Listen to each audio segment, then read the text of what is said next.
So magandang araw, magandang hapon, magandang gabi. Depende ho yan sa time zone ng ating lugar at sang sulog tayo ng ating mundo. Sana sa mabuti tayo, nakalagayan at walang sakit-sakit ang lahat. Sa mga kababayan nating OFW at mga kababayan natin na nandyan sa Pilipinas, mapagpalang araw sa ating lahat. Okay, so kumusta ang lahat mga kababayan? How are you today? Well, I'm hoping na sana magandang ating gising ngayong umaga at meron tayong very energetic na aura. At sana rin po mga kababayan na hindi nyo nakalimutan ang mag-pray ngayong araw. Kat 1 minute lang po. Magpasalamat tayo sa ating Panginoon kay Lord Jesus Christ na ngayong araw ay gumising pa tayo at magpasalamat rin po tayo sa mga blessings nating na-receive araw-araw at mga blessings na hindi natin nakikita. Okay? So please, don't forget to pray always, every day. So ngayon mga kababayan, before na mag-start po ng ating balitaan ngayong araw, well, alam nyo na po na kung saan uunahin muna natin dito sa pag-shoutouts ang ating top 5 commenters doon sa ating last vlog. At kapag magtanong po ang ating mga bagong pasok dito sa ating channel, mga new subscribers, na ano ba yung top 5 commenters? Sila po yun mga kababayan na yung marami pong binitawan na comment dyan sa ating comment sections sa baba. So kung gusto nyo po na mapabilang at saka ma-shoutouts kabilang po sa ating top 5 commenters, damihan ninyo ang inyong pag-comment dyan sa baba. Okay? So, nandito po sa inyong listahan mga kababayan. Naunguna po si Ma'am Shane Sibal. Kasama rin po si Robel Ferrer Official, Lori Mamawag, Marcres Hernandez, and Iying Gementiza. Also, shout out sa ating mga channel members na sila si Ma'am Mel Grace Holmes, Bia Bibar, Russell Terrowell, Fiz Calante, Posong Inami or Sisquen, and Cosmo Defender. Also, shout outs at saka thank you so much sa nagbigay sa atin ng super thanks. Thank you so much kay Ma'am Carclia F. Nagbigay sa atin ng $10.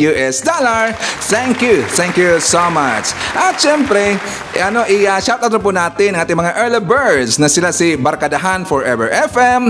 Kasama rin po natin si Maiti Baisa, Axel Roses or Simply Tokes Vlog, Minnie Ferrer Nakamura. At saka shoutout nga pala sa lahat ng mga membro ng Iglesia ni Cristo or INC. Hi and shout out kay Munez Borromeo. Nandiyan po si Jimmy Oliveros, Edwin Perez, Jelen Quezon, Nonoy Florin Hills, Leonardo Steliero. Nandiyan po si Phil Macabato, Rosa Gonzaga, si Kim Mi, Christina Dapitan, and Ma'am Lolita Banaines. Okay, so isa po sa ating topic ng araw mga kababayan, I think and you already know, yung issue po ng PCSO na merong edited na pictures mga kababayan. Di ba kumakalat ho yan ngayon? At saka maraming ang sumakay niyan, kahit sila si Labrador, yung ibang mga political vloggers, mga DDS, DBS, yung mga pro-China na mga vlogger, talagang binaran lang ngayon itong si Mel Robles mga kababayan, kinuyog po. Dahil kitang-kita naman ho natin, kahit siguro yung mga simple lang na yung mga hindi masyadong tiki sa computer mga kababayan, alam na nila na medyo meron talagang off po sa pictures na yon. Kasi nga gumamit lang sila dito ng template mga kababayan. Masasabi ko naman talaga dito na itong taga PCSO ay tamad magtrabaho mga kababayan. Honestly, masabi ko talaga dito na tamad. Bakit? Kasi meron sila mga templates. Actually, 3 po ang kanilang templates mga kababayan. At saka, before ko ipakita sa inyo yung mga templates nila, pag-uusapan muna natin yung nangyari po doon sa Senate hearing. Kasi nga, sinabon po doon itong si Mel Robles dahil dito sa mga kumakalat daw na mga usap-usapin, mga balita-balita na ang nanalo po nung sa Superdome mga kababayan, yung worth 698 million pesos ay katropa daw nito ni Mel Robles. I think alam na ho natin kung sino po yung pinapatukuyan doon ni Senator Raffy Tulfo mga kababayan. You already have the idea. Di ba? Ang sabi nga ng ibang mga vlogger mga kababayan, yung mga ayaw po kay FL, ayaw po sa ating gobyerno, or short, yung mga anti-Marcos, na si FL daw yung pinapatamaan ni Senator Raffy Tulfo. Kasi ayon po ni Senator Raffy, marami siyang nababalitaan kasi kumakalat. So, para daw matulukan itong issue na to, dapat ito sagutin daw ni Mel Robles doon po sa executive session mga kababayan para i-review nila kung totoo ba talaga o legit yung nanalo. So aside from that, ipapakita ko sa inyo yung mga nakatawa po na mga pictures mga kabayan. Kasi nga ulitin ko lang po dito, yung pictures po na ginamit ng taga PCSO, yun po ay template mga kabayan. Alam ho natin kung ano po yung template, di ba? Na kung saan merong isang subject lang or object nga pala na ginagamit lang ilang beses o yan, tsaka malalaman natin na bakit balik-balik tong pictures na to. So ibig sabihin, yun po yung template ng isang ahensya. Yan po hindi ko magustuhan mga kabayan. Bakit? Kasi kapag gagamit tayo ng mga templates, normally, marami talaga na magdududa dito kung bakit balik-balik lang yung pictures na yun. At saka dito po sa issue na ng picture na yan, well, kitang-kita talaga na edited mga kabayan. At saka may napansin nga ako, may napansin ako kasi itong si Senator Amy Marcos, meron siyang kinumintan mga kabayan. Itong kinumintan na to, yun po ang store na pinuntahan po ni kinalaban natin si Gubia ba yan? Nakalimutan yung kaibigan po na Vicky ni Direk Darlia mga kabayan. At saka yung palaging kasama sa vlog ni Senator Amy Marcos, pinuntahan nila yung tindahan mga kabayan kung saan mismo mabili yung sinuot po or yung edited na pictures doon sa nanalo ng loto mga kabayan. So mamaya ipapakita natin yan. And also pag-uusapan rin po natin, I think alam niyo na rin po yung issue ni Representative Paulo Duterte tungkol dito sa pondo daw na worth 51 billion pesos mga kabayan. Isipin yan, 51 billion pesos, napakalaki ho yan mga kabayan. Di ba yung mga DDS o mga DBS nga pala, yung mga Duterte Basto supporter, lagi silang nagsisigaw dito na dapat daw i-liquidate yung Kamara mga kabayan. Di ba lagi lang sinasabi dito na hashtag MOOP or hindi mo pera yan or hindi mo MO pera yan. Di ba lagi yung sinisigaw ni SAS? Kasi gusto nila na ipaliquidate daw yung Kamara, mga kongresista na nandyan po at lalong-lalo na ito pong si SMR mga kabayan. Pero ano ang nangyari ngayon? May lumabas na balita na napakalaki talaga ng budget or pondo ni Pulong Duterte mga kabayan. That is during po sa naging presidente pa itong si FPRD last 3 years before the end of term ni PRD, nagkaroon po ng worth 51 billion pesos na budget itong si Pulong mga kababayan. At saka i-insert po natin dito at pag-uusapan natin si Lumang Lipunan mga kababayan. Bakit lumang? Hindi naman siya bagong lipunan lumang lipunan or loko-lokong lipunan mga kababayan. At saka siyempre mga good news po natin. Like for example, dito po sa good news para sa ating mga kababayang senior citizens. Yes, meron tayong good news para po sa ating mga kababayang seniors. At siyempre, marami pang iba. Alam niyo po si Sir Ivan, palagi na maradalan ba ng pasabog every time na maglalabas tayo ng mga bagong balita dito sa ating channel. Okay, so before na mag-start mga kababayan, well, kukumustahin ko muna kayo at saka shoutout natin ang ating mga pinalangga po na mga legends, ang ating mga senior citizen. Hello po, kumusta? I'm hoping po na nasa maayos kayo na kalagayan. Kukumustahin rin natin mga kababayan ang mga pinalangga natin na mga Marcos Loyalists.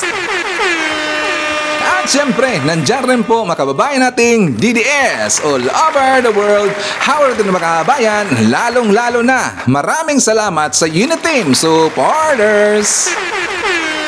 And of course, thank you so much sa ating mga returning viewers, mga solid supporters to ni Sir Ivan, mga Sukis Ting Channel, thank you so much. At maraming salamat sa mga viewers na hindi nag-skip ng ating mga commercials. Thank you so much. Tsaka, i-welcome rin po natin ang ating mga new subscribers, mga bagong pasok sa Ting Channel. Welcome to the family and thank you po for appreciating our channel. Siya nga pala mga kabayan, marami pong nag-message sa akin dyan sa baba or doon nga pala sa ating last vlog tungkol dito sa ating mga old na mga viewers. Nandito pa rin pala sila mga kabayan hanggang ngayon kasi sabi nila, Sir Ivan, ako po ay silent viewer. At saka nanonood na daw siya sa akin mga kabayan since before pa na nagpakita at nag-start si Sir Ivan. Di ba nag-start si Sir Ivan? That is I think mga months or 2 weeks before na ang election mga kabayan. Di ba doon ako nagpapakita doon? Kasi before, naka-upload si Sir Ivan, well, puro na po ako mga re-uploads mga kabayan. Napansin ba natin yan? Sino ba yung luma dito? Yung start pa si Sir Ivan hanggang ngayon nandito pa. please comment down below. At saka gusto ko kayong makilala mga kabayan. Nag-message sila sa akin mga kabayan doon po sa ating Facebook account. I would like to invite you na i-like natin ating Facebook account. Na in case meron kayong gusto na na iparting sa akin, gusto niyo akong makausap or matawagan, i-like po natin ating Facebook account, Gel Review TV. At saka always po akong online mga kabayan. Okay? So, una sa ating pag-uusapan, ito muna yung update. I-insert ko lang ito mga kabayan. Kasi nga, di ba, alam ho natin, kahapon, napag-usapan natin yung programa doon sa Pasig River na i-rehab yung Ilog Pasig mga kabayan. Rehabilitation that is under po sa programa ng Urban Development. So ngayon, ang update doon, kasi di ba mayroong nagtanong, naalala ba natin yung doon po sa vlog ni Vincent Tapigi mga kabayan? Di ba mayroong nagtatanong kung ano daw ang gagawin doon sa mga informal settlers? So ito po yung update, kanina na balita na to, na kung saan 10,000 pala lahat ng mga informal settlers ang maapektuhan doon mga kabayan. Yes, 10,000 ho lahat. So ayon sa balita, 10,000 informal settlers na maapektuhan ng Pasig River Urban Development Project ililipat sa Tondo, sa Maynila at Rizal. Take note mga kababayan, ililipat sila doon sa Tondo, sa Maynila at saka sa Rizal. Ayon sa balita, hindi pababayaan ng PBBM admin ang mga informal settlers na mawawala ng tira dahil sa Pasig Rehabilitation Project. Ililipat sa resettlement area sa Tondo, sa Maynila at sa mga ipatatayong pabahay sa Rizal ang nasa 100,000 informal settlers na maapektuhan ng rehabilitation ng Ilog Pasig.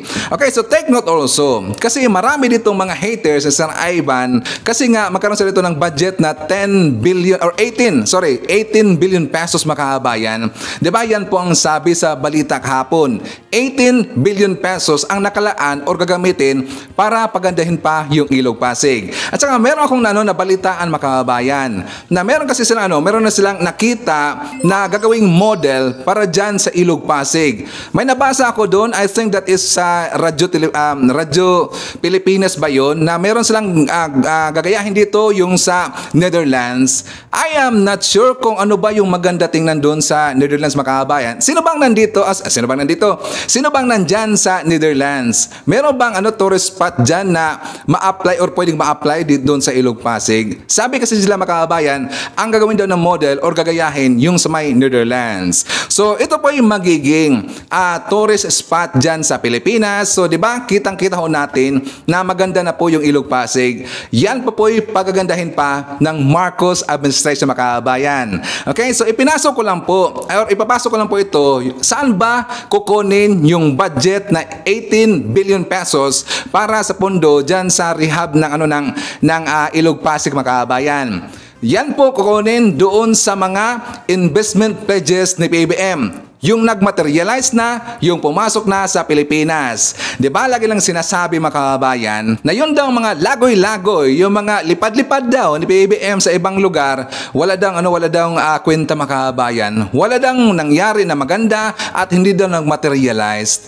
Hindi kasi nila alam na pumasok na po sa Pilipinas ang iba doon. Tapos lagi lang sinasabi mga kababayan, yung mga state visit ni PBBM, walang kwenta daw. Wala bang kwenta?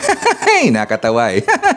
So anyways, at least alam na ho natin yan. So forward tayo dito sa good news mga kababayan para po sa ating mga senior citizens. Diba meron po silang 500 pesos na monthly pension yung mga kababayan nating pobre na mga senior mga kababayan. So yan po ay dagdagan ng another 500 pesos. So magiging 1,000 pesos na yung kanilang pension mga kababayan. At saka this month ho yan mag-start. So for more details, let's watch this. At good news naman, dodoble na po ang pensyong matatanggap ng mahihirap na senior citizen simula ngayong Enero. Pero may problema pa rin sa pamamahagi. Kung ano at magkano ang bagong pensyon, alamin po sa pagtutok ni Ivan Mayrina. Sa edad na 62, malaking hamon daw para kay Laudencio Arabe ang buhayin sila magkapatid ngayong wala siyang trabaho at walang ibang aasahan sa gastusin. Buti na lang at senior citizen na, kaya tulong kahit papaano ang 500 piso kada buwang social pension. Nakakatulong, pero kulang. Kulang na kulang talaga. Minsan muutang lang ako sa maintenance ko, sa pagkain, sa manong ngayon ang bilihin eh. Kaya napangiti si Mang Laudencio sa balita ng DSWD para sa mga mahihirap na senior citizen tulad niya na tataasan ang kanilang pensyon. Good news po, mula 500 po nitong nakaraang mga taon, na doble na po yan, magiging 1,000 per month. Mahigit 4 na milyong senior citizen ang makikinabang sa programang pinondohan ng 50 bilyong piso. Simula na yan ngayong Enero, pero tulad ng dati, hindi raw maire-release ng buwanan. Iipunin pa rin ito minsan kada 2 o hanggang 6 na buwan ang bigayan. Hindi pa kasi naililipat ang pangasiwa nito sa National Commission of Senior Citizens o NCSC tulad ng nasasaad sa batas. May directive ang batas na nagsabing within the 3 years, itatransfer yan sa NCSC at gusto ko naming sabihin sa NCSC na ready na po kami. Whatever is administratively viable na ginagawa ng DSWD, ginagawa nila. On our end, nag-aaral kami kasi gusto namin, kung maaari nga lang dahil sa batas sabi monthly, dapat ibigay mo monthly. Patuloy na ina-update ng NCSC ang sarili nitong database para matiyak na maabot ng pensyon ang lahat ng karapat-dapat. Kasabay nito ang pag-ikot nila sa mga establishmento para naman matiyak na tama ang discount nila sa mga senior. Okay, so 'di ba good news ho 'yan mga kababayan? Okay ba sa ating mga seniors? So at least magdoble na ho 'yan, magiging 1,000 na mga kababayan. 'Di ba? At least 'di ba makakatulong ho 'yan sa pagbili ng kanilang mga maintenance. Pero alam nyo, honestly lang ha, para sa akin lang 'to, medyo maliit pa 'yan mga kababayan. Alam naman ho natin ang panahon natin ngayon, medyo nagmahal na yung mga bilihin. So hopefully na in the future madagdagan pa ho 'yan mga kababayan. Pray lang ho tayo mga kababayan nating mga pobre po na mga senior citizens. So forward tayo po sa ating next topic. Well, good news pa rin mga kababayan. Kasi po yung mga returning na mga OFWs, yung mga nawalan po ng trabaho mga kababayan. Meron pong programa. Ito po ay joint venture, joint program po ng DOT. Kasama po dito yung DMW. Kasi at tatawagan sila mga kababayan at saka bibigyan sila dito ng trabaho. Take note sa mga kababayan nating OFW na umuwi sa Pilipinas at saka nawalan po ng trabaho, lapit lang po tayo sa DMW kasi meron silang programa para sa inyo mga kababayan. Kasama dito yung Department of Tourism at saka yung DMW. So for more details, let's watch this. Isang Memorandum of Understanding ang nilagdaan ng Department of Tourism at Department of Migrant Workers. Layo nitong mabigyan ng trabaho ang mga dating OFW. Yan ang ulat ni Joshua Garcia. Lumagda ngayong araw ang Department of Tourism at Department of Migrant Workers sa isang Memorandum of Understanding para sa mga returning overseas Filipino workers. Ang balikbayani sa turismo program ng DOT katuwang ang DMW ay naglalayo magbigay ng oportunidad para sa mga umuwing OFW at nagdesisyon ng manatili sa bansa. Iba't ibang training programs gaya ng micro-tourism seminar, farm tourism, community-based culinarya to improve food services and quality, homestay training for additional accommodation for tourists, tour guiding for community and regional, at iba pang pagsasanay ang alok ng DOT para sa mga nais pasukin ng industriya ng turismo. Binigyan diin ni DOT Secretary Cristina Garcia Frasco ang kahalagahan ng partnership nito sa DMW kung saan tiniyak dito na ibibigay ng ahensya ang kanilang buong suporta para tulungan ng mga OFW na makinabang sa iba't ibang oportunidad na mayroon ng industriya ng turismo na naglalayon magpaganda pa sa ekonomiya ng bansa. Nakita po natin na napakalaki ng potential ng program na ito dahil nag-conduct po tayo ng nationwide survey among OFWs, around 500 of them, who responded positively to this program. Napaka-promising po ng industriya na ito at inihikayat po natin yung ating mga kababayan, our OFWs, to join us in the continued success of the Philippine tourism industry. Ayon kay DMW OIC Secretary Hans Leo Kakdak, sa naturang partnership nito sa DOT ay mas masisigurado nila na matutugunan ng pamahalaan ang lahat ng pangangailangan ng mga OFW, hindi lamang sa ibang bansa kundi maging sa kanilang pagbabalik sa Pilipinas. We need to harness the opportunities given to them. So training, they need to know kung ano yung kakayanan nila dito sa programang inilunsad ngayon. These are one of the things that will sustain them. Kasi yun nga, may training na sila, mas may kumpiyansa sila. Pag may natanggap silang hamon sa negosyo nila, that is tourism-based or directed, at least may kumpiyansa sila dahil nga nakapag-training na sila, mas may tibay ng loob sila. Layon din ng Balikbayani sa turismo program na bigyan ng pagkakataon ng mga OFW na ibahagi ang kanilang mga kaalaman at tututunan sa kanilang pagtatrabaho sa ibang bansa sa ilalim ng DOT's Train the Trainers Workshops para sa pagpapahusay pa ng turismo sa bansa. Laking pasasalamat naman ng ilang OFW returnees sa nasabing programa dahil malaking bagay daw ito para makabangon muli sa kanilang mga kabuhayan. Ang DMW, yung mga reintegration na binibigay nila, malaking bagay na yon. Lalo pa ngayon, at tutulungan niya ang mga OFW about the tourism. So, sa palagay ko, malaking tulong sa mga kapwa ko OFW. Maliban sa mga kawani ng DMW at DOT, ay dumalo rin sa nasabing aktibidad ang nasa mahigit 20 OFW returnees at mga leader o representative ng mga samahan ng OFW mula sa Asia at Middle East. Samantala, magsisimula ang mga nasabing training para sa mga interesadong OFW sa Mayo hanggang Hulyo ngayong taon. Joshua Garcia. Okay, so don't forget sa mga kababayan nating OFW na nawalan po ng trabaho, mag-start na po yung training this coming May. Okay ba? So mga kababayan, okay ba ating balita? Kung okay sa inyo, please like naman po sa ating video. Okay? So dito na tayo sa mga issues mga kababayan. Unahin muna natin yung issue po ng PCSO kasi nga napakainit nito na balita at kahit sana kung mag-scroll mga kababayan sa aking account sa Facebook, talagang yung kumalat ngayon na picture po na nanalo daw ng loto makahabayan. Kasi nga ito po siyempre alam na ho natin na edited ho 'yan. At saka gumamit lang sila dito ng template kasi nga mga tamad talaga yung mga kasama po ni Mel Robles at saka pati rin po yung si Mel Robles makahabayan. Tamad ho 'yan. Bakit? Ito po yung ito po yung pictures na mga template nila. Actually itong screenshot na to nakita ko lang to doon sa I'm not sure kung ito ba'y leak galing po sa PCSO makahabayan. Di ba tatlo po yung mga pictures diyan, mga templates nila. Kasi nga every time na merong nanalo po na sa loto, well, picturean nila at the same time ilagay na ng nila makabayan, 'di ba? Tamad talaga eh. Hindi naman ganun katagal na kung if ever merong nanalo po sa mga loto nila, well, siyempre harapin nila makabayan, 'di ba? Harapin nila kung sino mang mga representatives nila, si Mel Robles o yung babae, yung isa. Well, napaka-easy lang ho 'yan. Diba? Tamad talaga eh. At saka dapat magpalabas sila ng pictures, hindi yung totally edited na tao makabayan. Kasi kapag edited, alam ho natin, lahat po tayo mga Pilipino, marunong naman tayo tumingin po ng pictures nga merong off na, merong pagkaiba na kaysa mga totoong tao makabayan. Di ba? Alam mo natin yan. Kahit kayo, alam na alam niyo yan. Ngayon, dapat picture na ng yung actual picture talaga. So at the same time, para for securities man lang, for security reason, sabi nila, kasi nga, di ba, mostly makabayan, hindi na ipinapakita yung mga nanalo.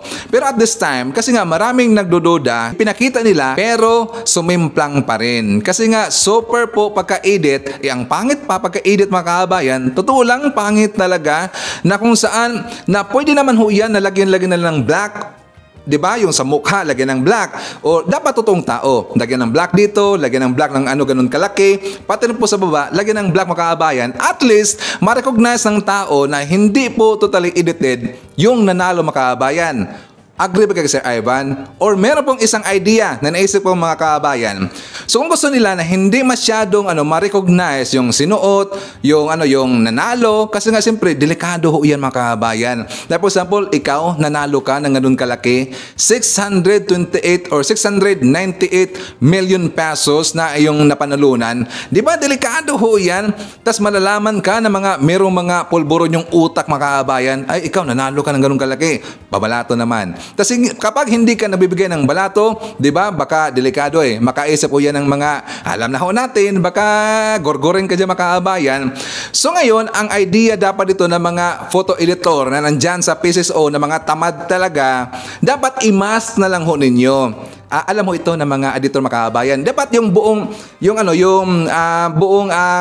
picture ng nanalo, i-mask nila yan makabayan. Saka pwede naman ho yan, mag-select ka na ng color kung gusto mong ibahin yung kulay ng sinuot, yung kulay ito sa baba.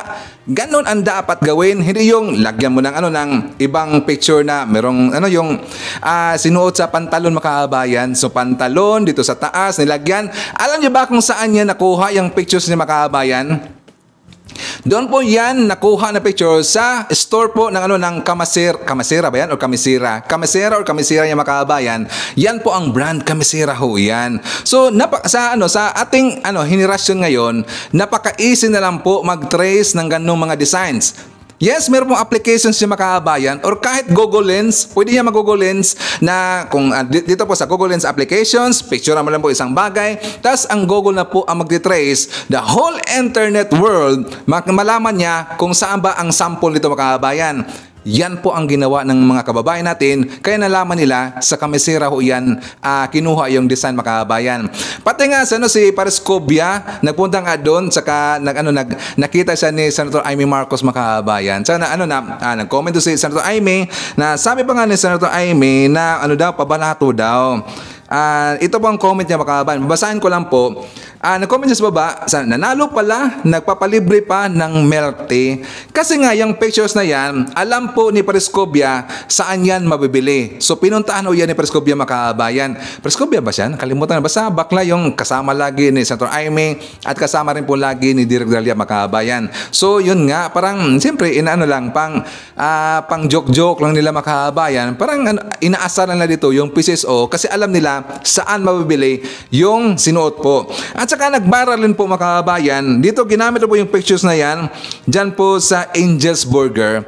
Na-miss ko tuloy sa Cebu City. Sa Cebu City makabayan kasi yung sa bahay ko doon na saan ko nagstay, sa kabila noon, Angel's Burger na. Lagi kong nagtatambay doon eh. So every time na pupunta ako, papasok ko sa trabaho ko, lagi kong dumadaan doon. Like for example, sa pag-lunch time makabayan, always akong dumadaan doon sa Angel's Burger kasi mahilig sa ng burger si Sir Ivan eh. So ginamit po ng Angel's Burger yung picture ng nanalo makabayan. So balik tayo. Dito po sa template, kung napapansin nyo po, kung ay i-zoom in lang natin, di ba 2023 pa makabayan? Nakita ko nga yung calendar na 2023 pa. So which means, yan po ay last year at luma na po na template makabayan. Which is, dapat nating iwasan yan. Ang pangit talaga eh. Tsaka, pansin na pansin talaga na very edited pa. So kung gusto nyo po, kung may gusto nyo manalo ng loto, gagamitin nyo lang po yung mga template nila. At saka, ilagay nyo sa inyong mga social media. Well, para lang po kayong nanalo po ng loto makabayan. Yan pong ginawa ngayon ng mga kababayan natin na mga loko-loko rin, mga gusto rin mang-asar. Yan po ang kanilang ginawa ngayon, yung mga templates mga kababayan. So okay, so para maintindihan pa natin, ipapakita ko sa inyo yung bakbakan doon ni Mel Robles at saka ni Senator Raffy Tulfo sa Senado mga kababayan. So for more details, let's watch this. Anyway, nabuksan na rin lang yan. Meron pong nanalong isang tao sa 600, I think the other day, 680 something million. Okay. Ang tanong ko po, yan ba sa online nanalo o yung sa betting station? Over the counter po yan, yung sa traditional betting station. No. This is yung una, yung 640. Kayo naman. Relax lang. Kagabi yung iloto. Hindi, sa iloto ba ito? Yung sa 600 something million? Relax na, easy. We'll get there. Sa iloto ba ito o yung sa Lotto Agent Station? Last night po, Mr. Chair, it was 698 million ang pinatinamaan po. Kaya nga po, yung tumama na yon, saan po siya bumili ng ticket? Sa iloto po. Sa iloto. Good. Now, sa executive session, I need to know kung sino yung nanalo. Kasi nga po, merong mga balita nakarating sa amin na katropa nyo na po yung nanalo. Totoo yan.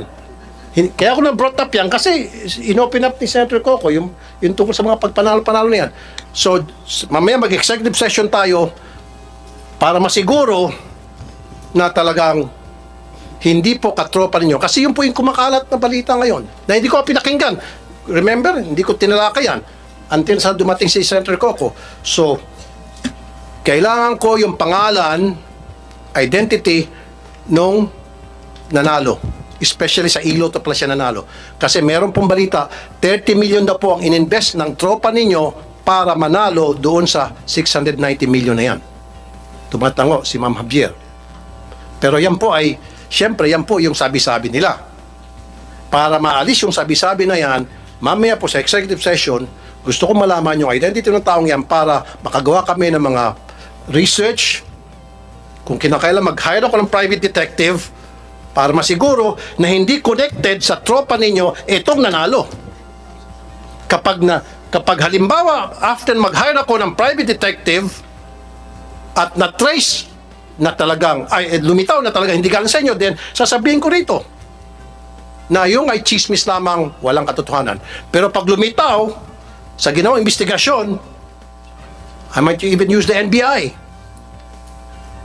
DICT, private detectives, CIDG, lahat ng mga agencies ng gobyerno para gumawa ng cross-checking, LTO, PSA, kung connected ba o hindi, or SEC, connected ba o hindi sa mga kasamahan nyo dyan sa PCSO, itong nanalo. So mamaya sa executive session, Senator Coco. Maganda po itong bill ninyo, Mr. Chairman, na na-file ninyo. Well, at any rate, Mr. Chairman, ilan na ba itong lotto games na authorized by the PCSO? We have the big ones. We have The jackpot games are 5, Mr. Chair. 5. We have the 642, the 645, the 649, 655, and then the 658.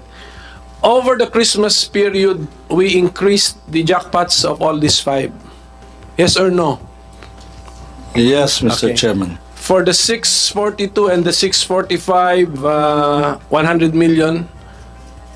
For the 649, 655, and 658, 500 million. One time. The plan was to do it one time. May I know the legal basis?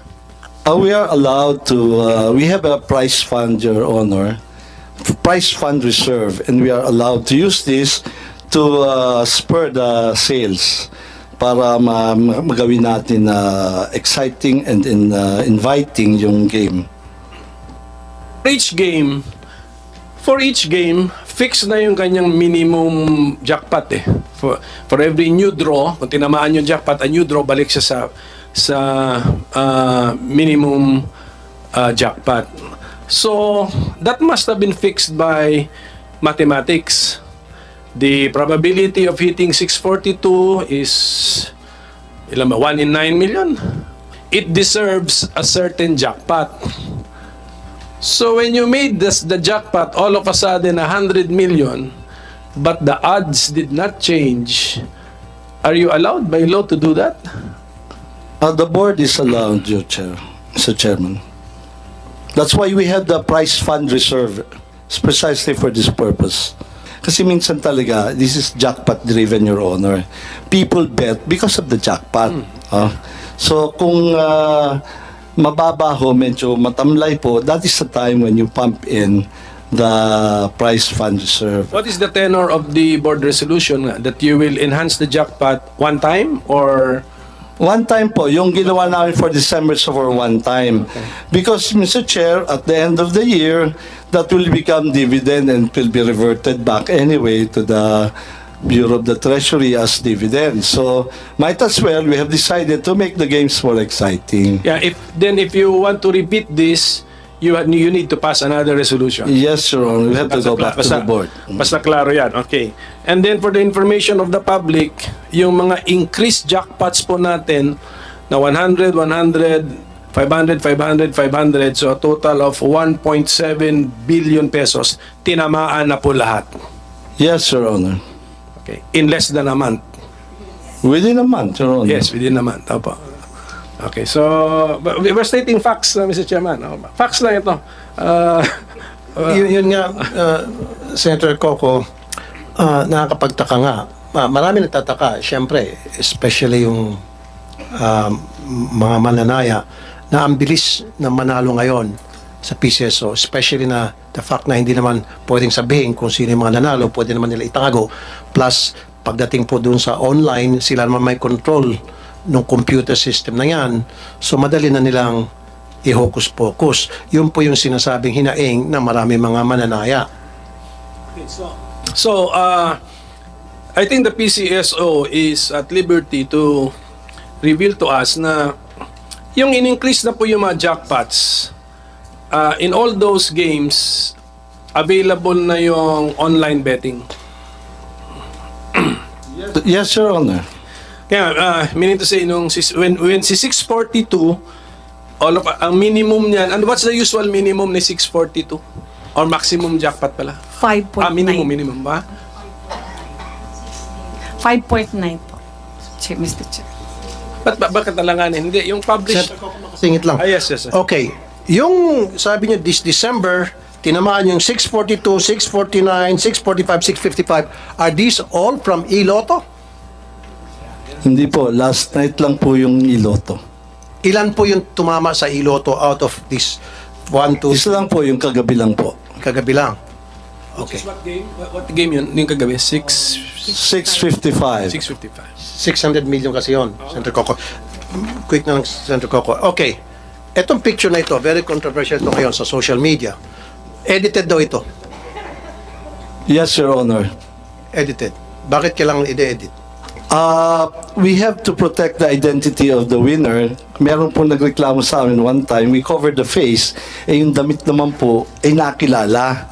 So, nagreklamo siya, sana naman daw po, wag ipakita naman po yung damit. So, yan po ang reason niyan, and I agree, it's a very poor editing, pero the objective is to conceal the clothing na ma-identify sa kanya. So, ibig sabihin, so inamin nyo, inedit to, pinalitan yung clothing. Opo. Bakit kinakailangan palitan ang clothing? Again, part po yan ng pag-conceal kasi na-identify po yung damit. For example, kung at that day, yung mga kapitbahay po yun yung suot niya, ganyan. Or kung nakapag-selfie siya, meron yung pong nagreklamo sa amin, favorite clothes daw kasi, kaya nalaman siya. So, Your Honor, it's, if there is something to apologize, it's the poor editing. But I think it has served its purpose of concealing the identity, Your Honor. So at least inaamin nyo, ayan, marami kasi mga nagtatanong, nagsabi, purang pagka-edit. I'm So sorry, we're not very good at editing the clothes. Pero yung tao hindi edited. Hindi po, totoo po Tunay yan. na tao to. Tunay na tao po yan. Okay, so kaya sabi ko mamaya sa executive session, gusto ko malaman niya, identity nitong taon to, pati yung nanalo sa 690 million. Actually, Make sure lahat po on record yan, kung isusumpinan niyo po, we can provide the names. No, sa executive session, pwede naman siguro yan.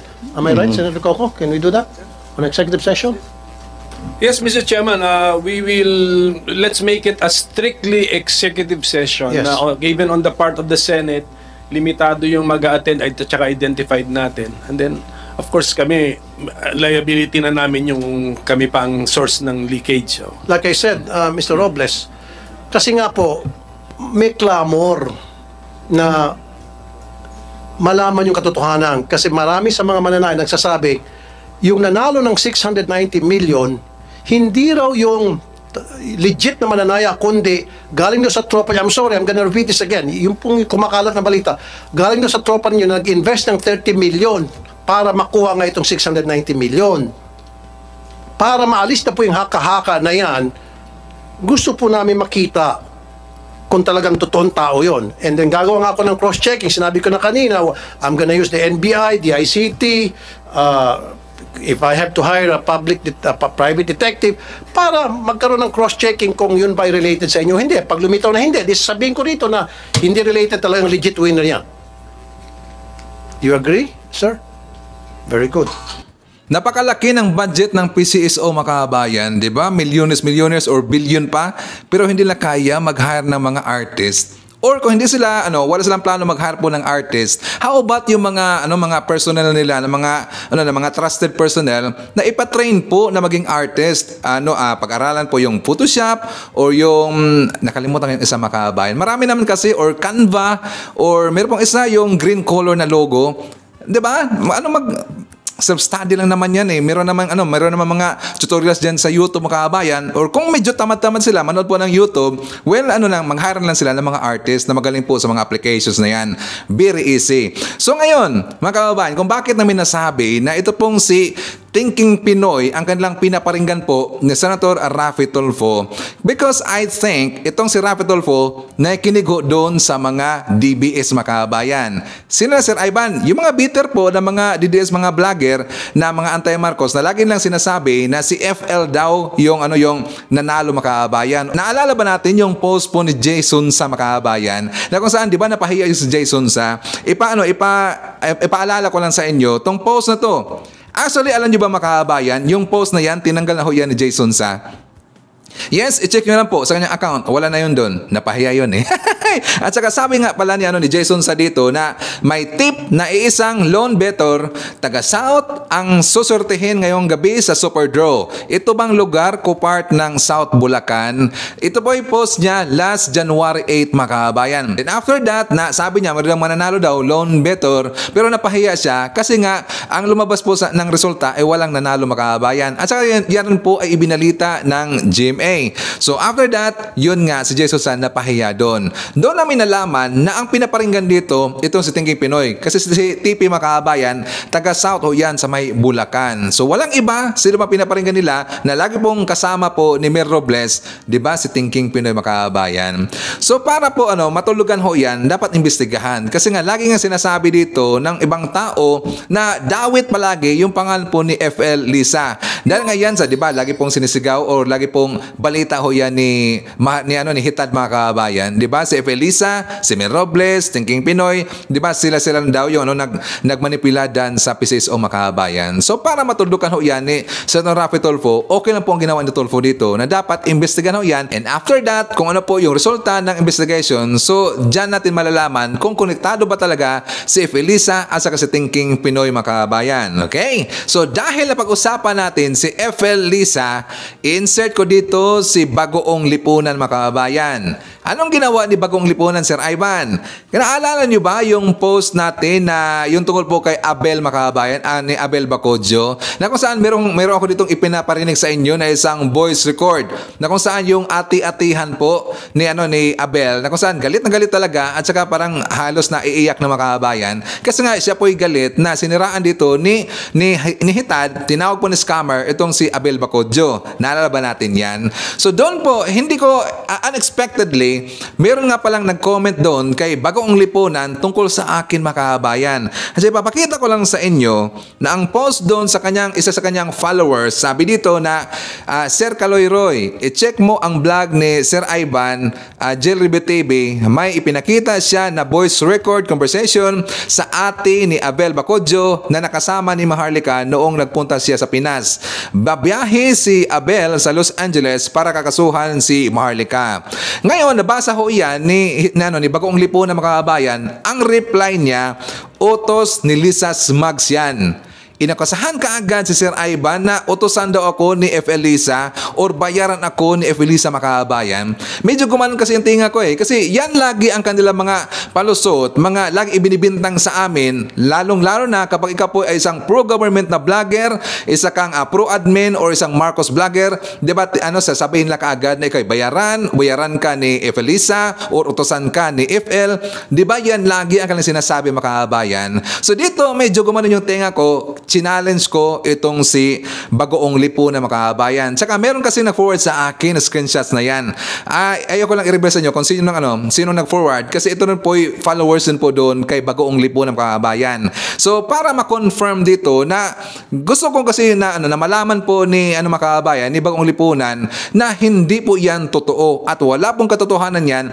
Even na si Sir Ivan, nagbabalita tayo dito ng mga good news, mga projects sa gobyerno natin at saka ipinagtatanggol natin dito si PBM, si FL, at saka yung Marcos admin, hindi ibig sabihin na bayad si Sir Ivan.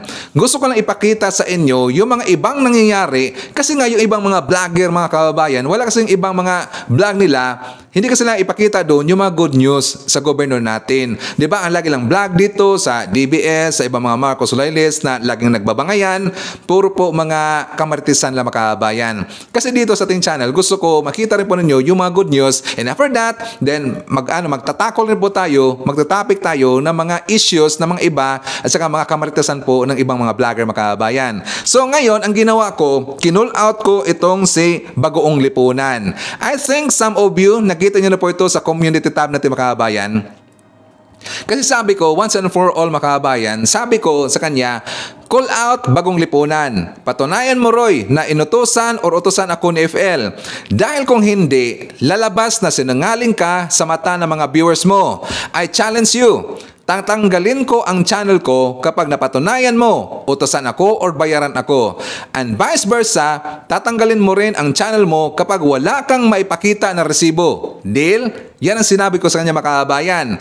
Pareho tayo na OFW, Roy. Ang pinagkaiba lang natin ay mangbobodol ka. Mangbobodol naman talaga eh. Tapos lagi nang sinasabi na para sa bayan daw sila mga kababayan. Para sa bayan ba talaga? Tapos sabi ko pa dito, paano ka nakatulong sa mga viewers mo, hindi mo nga kaya na ibalita ang mga good news sa bansa natin. Then sasabihin mo para sa bayan ka, gonggong. May gonggong pa eh. Binodol mo sila, Roy. Kawawa ang mga viewers mo dahil sa iyo at sa Panginoon mong POK Times di umano ay puro lang puot at galit ang namumuo sa kanila, ang viewers nila mga kababayan. At hindi nila nalalaman na may maganda palang nangyayari sa bansa natin. PS, malamang tinanggal mo ang luma mong Facebook account dahil ayaw mo na malaman ng mga viewers mo na ikaw pala ay isang anti-Duterte at ginamit mo lang ngayon si Pipi Sara. May resibo ako, Roy. Gusto mo? Huwag ka na magtaka kung paano ko nakuha yon. Di ba, ipinakita ko na dito yung resibo natin mga kababayan na itong si Bagong Lipunan, anti-Duterte ho yan. Di ba? Yan po ang rason kung bakit niya tinanggal ang kanyang Facebook account para hindi po malaman ng ibang mga viewers niya ngayon na ito pa lang si Roy ay isang anti-Duterte. Yan naman kasi ang totoo mga kababayan. At saka dito kay Roy, hinamon ko siya mga kababayan na kapag meron siyang may palabas na resibo na utosan si Sir Ivan or bayaran si Sir Ivan ni FL, tatanggalin ko ang aking account. Yan po aking challenge sa kanya. Pero wala siyang sagot hanggang ngayon mga kababayan. Ayun ang sumagot kasi hindi niya kaya akong masagot mga kababayan. Napakasimple lang po na deal yan. Di ba? Resibo lang ang hinihingi natin. Napakasimple lang, hindi niya kayang sagutin kasi hindi naman kasi totoo at puro lang sila pamimintang mga kababayan, puro lang sila paninira. So ngayon, dahil nga ang ibang mga viewers niya nagising na sa katotohanan mga kababayan na ito mga ibinabalita po ni Kaloy Roy, ni Bagong Lipunan, puro lang kamaritisan at puro lang fake news, iniwan siya mga kababayan. At lalong-lalo na, doon rin po nag-umpisa na inaway niya si Bayadbay, inaway niya si SAS, inaway niya si Jojo de Guzman. Doon nag-umpisa mga kababayan, nagkalitsi-litsi ang kanyang account. Kasi nga, basa ko dito sa kanyang account or sa kanyang YouTube na kung saan ang kanyang mga viewers, mostly doon, mga viewers din po ni Bayadbay, mga followers din po ni SAS Orgando Sasot, at saka ng iba ng mga Eskunyats mga kababayan. Diba? Kasi yung grupo na yan, mga anti-Marcos ho yan. So dahil inaway sila ni Roy, iniwan sila ng followers. Iniwan si Roy ng mga kanyang mga followers makabayan, di ba? Ito kasi si Roy makabayan, ganun-ganun kasi ito eh. Parang, di ba, puro lang siya kain dito ng tae ni Hitad. Walang originality. Kung ano ibabalita ni Hitad, yan na po ang kanyang sasakyan at ibabalita makabayan. At hindi niya alam ang kanyang mga followers at viewers.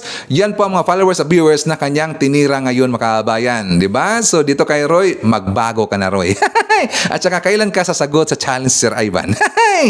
I'm waiting, Roy. I'm waiting. Diba? Napakasimple lang po. Resibo lang, Roy. Resibo lang. Kapag magtatagal ho yan at hindi mo sagutin si Sir Ivan, magiging sinungaling ka sa mata ng iyong mga followers. Diba? So anyways, bago na mag-jump po sa ating next topic mga kababayan, i-shoutout natin si Abby Talidon, nandiyan po si Divina Dicuaten, Andronico Tobirar Jr., hi to Marlene de los Santos, Felix Formiluza, Marita Redwood, Arturo Garcia, Angeline Sanchez, KJ Villa, nandiyan po si Alan Brasas, hi to JB Bandrel, Mary Umora, Helen Cabayao, Tonevella, and Lito Cabanse. Mga kababayan, ipapakita ko sa inyo yung balita yung tungkol po kay Pulong Duterte na kung saan lumabas ngayon sa report at saka doon rin po sa interview ni Representative Kuma Kabayan na nalaman nila na meron palang worth umaabot po ng 51 billion pesos lahat ang pondo ni Pulong Duterte sa kanyang distrito ng makabayan. At saan nangyari ito? Babasahin ko lang sa inyo makabayan para meron tayong idea Ayon po sa balita, Davao City 1st District Representative Paulo Pulong Duterte received a total of 51 billion budget during the last 3 years of his father's administration. Ako Bicol Party List Representative Elizalde Co revealed on Thursday, January 18. Yun po yung sa interview niya, makabayan. So ipapakita ko sa inyo mamaya. Yung budget na yan, so for 3 years man, makabayan. So kung 3 years yan, that is 3 years sa term po ni FPRRD. So na-start po 2019, 2020, and 2021. So itong 13 billion pesos, makabayan, that is 2019. And at saka 2021 or 2020, 25 billion. At saka so on and so forth, 13 billion pesos, makabayan. Ang laki ho niyan, siya nga pala sa mga kababayan ko dito na nandyan po sa Davao City. Alam niyo ba itong Holy Land? Please i-comment dyan sa baba, makabayan. Saka babasahin ho yan mamaya ni Sir Ivan. Yung Holy Land, makabayan, kasi daw itong budget ito na worth 51 billion pesos para daw ito sa Holy Land. Pero naramdaman ba ng taga Davao City ang Holy Land, makabayan? Or meron pang magandang progreso? Or alam ba ninyo na merong budget na worth 51 billion pesos si Pulong Duterte in just 3 years. Kasi alam niyo, makabayan, ang pinaka-average kasi at saka normal po na budget sa isang representative or congressman yearly, 500 million to 1.5 billion pesos yan, makabayan. Di ba nakita niyo mayroong 1.9 or 1 billion? Pansin niyo ba yan? Yan po ang normal na budget nila sa kanilang distrito. Pero bakit umabot po ng 51 billion pesos in just 3 years, makabayan? So yan po yung malaking questionable talaga. Ngayon, so dahil nga sa issue na yan, medyo talagang nagtataka dito or na-alarm po yung ibang mga kongresista, lalong-lalo na itong si Elizalde Co, makabayan. Yan po yung kanyang inimbestigahan na ngayon. So for more details, let's watch this. Babasa ko sa iba't ibang group chat itong at sinusubukan nga sana naming kontakin si Congressman Paulo Duterte na siya'y nakakuha ng 51 billion pesos sa huling 3 taon ng termino ng kanyang tatay as president. Totoo ho ba yun, yung mga kumakalat na sa mga group chat na yon, Kong Zaldi? Well, sa totoo lang, nakakagulat to. Kasi the other day, nagsalita po siya na 500 million lang daw ang pondo niya. So, naririnig ko po yan na ugong-ugong ngayon sa ating sa coffee talk, na nagkaroon siya ng pondo 51 billion. Sa bagay, nung panahon po namin na 18 Congress, naririnig ko na ho yan na napakalaki hong pondo ang nai-release sa South, sa Mindanao, especially sa Davao and nearby regions. So, ang tawag ho nga yan po ang Holy Land. Kaya wala ko naman ho pong makapag-question sa Kongreso na ganun po. Marami pong nagre-reklamo katulad po ni Congressman Army Teves. Masyadong nagre-reklamo kasi sa every congressman usually ang average is 500 to 1 billion. So pag 2 billion, 3 billion ka or 4 billion, medyo ka na ho niyan, sacred cow ka na ho niyan. Ang balita ko dyan sa 51 billion sa in 3 years, that's so much. Masyado po yung gluttonous na. Kaya kung naging 500 million lang ho ang pondo niya, which I think hindi ho totoo. Nung nagreklamo siya, sinilip ko po, it's 1 billion po ang umabot sa distrito niya. Pero itong 51 billion, pinapahanap ko na po to. Mukhang wala pa akong hawak na dokumento, pero ang narinig ko po, kino-confirm mo sa akin na mukhang 99% is 51 billion is totoo po yan. Ito nga daw dahil do sa nung 2020 ay meron ang first district ng Davao kay Congressman Duterte na 13.7 billion. Sa 2021, 25 billion plus. At sa 2022 ay 13 billion plus. Ayun na nga, nasa 51 billion nga in total in 3 years ito. So, Na-check nyo na ito sa DBM o DPWH, Kong Zaldi?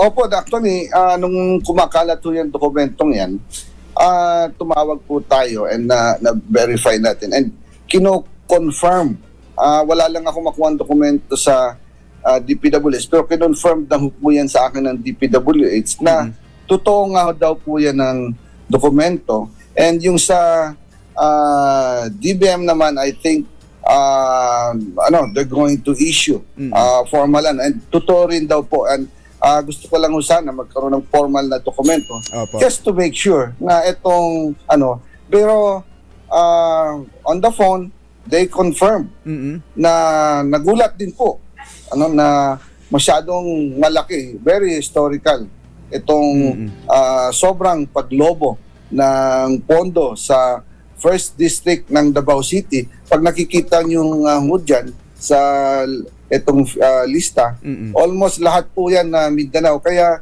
nagtaka ho talaga ako na sana dapat wala na hong baha sa Davao City kung nagamit ho yun ng tamang naiplano. Naiplano po ng todo sa Davao City ang itong mga pondong to. Opo. So ngayon, i-call out natin mga kababayan si Sas Rugando Sasot. Mr. Sasot, di ba nalagi kang nanawagan dito na ipaliquidate yung kamara? Meron kang ipinakalat na hashtag na hindi mo pira yan, di ba? Dapat i-call out mo rin si Pulong Duterte na ipaliquidate, magpaliquidate rin siya. Kasi malaki po yung budget niya mga kababayan. Isipin nyo, 51 billion pesos. Dapat, di ba, may liquidation rin po dito para magiging fair mga kababayan. Sasot, kayang bang gawin yan?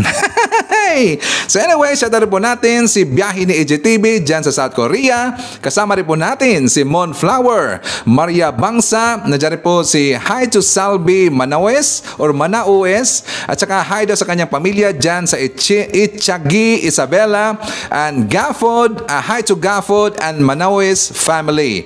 Hi to Ernie Organo na nandyan sa Oriental Mindoro, Victoria, Lynn Macaraig, Rodolfo Randarabor, nadyan rin po si Jimson and Regine, Jeriel and Jimboy of Cebu City. Hi to Ma'am Ryan, World Begins from Virginia, USA. Shout out kay Ma'am Carclia, CCT Beer, Redler, Trexie, Lily, Carmen, Judy, Don Kings, Red One, Little One, J Cabal, Lintic Power Force Team, Tita S, Aiko, Pax, JCZ, Elzar.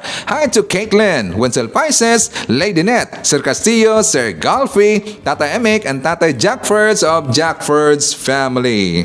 Mga kababayan, magbasa na rin po tayo ng ibang mga mga comment po sa ating mga solid viewers. Galing po kay Imi Sarino, Good Sir Ivan, wala na akong ibang masasabi kundi mabuhay ang Pangulong Bongbong Marcos at sa katulad mo Sir Ivan na nagtatanggol at nagsasabi ng katotohanan. Thank you so much. Sabi ito ni Joey Hainto, Idol Ivan, totoo ba na nagkaroon ng pondo si Paulo Duterte noong panahon ng kanyang ama na 51 billion pesos? Paki-search mo Idol, tapos ipaliwanag mo sa taong bayan. Thanks Idol, wait ko yan sa content mo. Yan na po kanina makabayan, dito kay Joey Hainto. Yun na po ang sagot. Na kung saan, yes confirm. Meron pong budget na worth 51 billion pesos itong si Pulong Duterte sa panahon po ng kanyang papa na si FPRRD. Dito na po sa comment ni Ricardo Serrer o Ricardo Creer. Ang Goldilocks ay dapat ding ipatawag kasi di sila nagbibigay ng discount sa senior citizen, samantalang sa Red Ribbons nagbibigay matagal ng gawain nila ito kasi personal ko ito na experience sa kanila.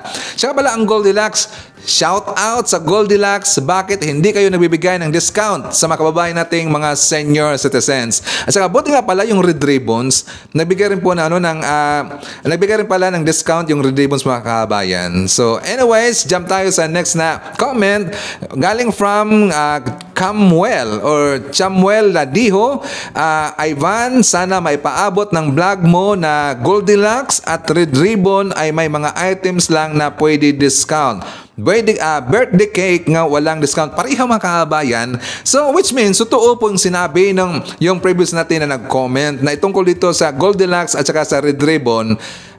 Sa Goldilocks wala. Pero sa Red Ribbon ay pili lang daw na items mga kababayan. So Call out again, Goldilocks, dapat ayusin nyo yung issue na to. Kung hindi, kayo po'y makakasuhan ng gobyerno natin. Sabi po ni Jackie Papika, Sir Ivan, mapansin mo rin sana yung sa mga bayad center na hindi ino-honor ang 20% discount ng seniors kung hindi ka sa mga office ka mismo magbabayad.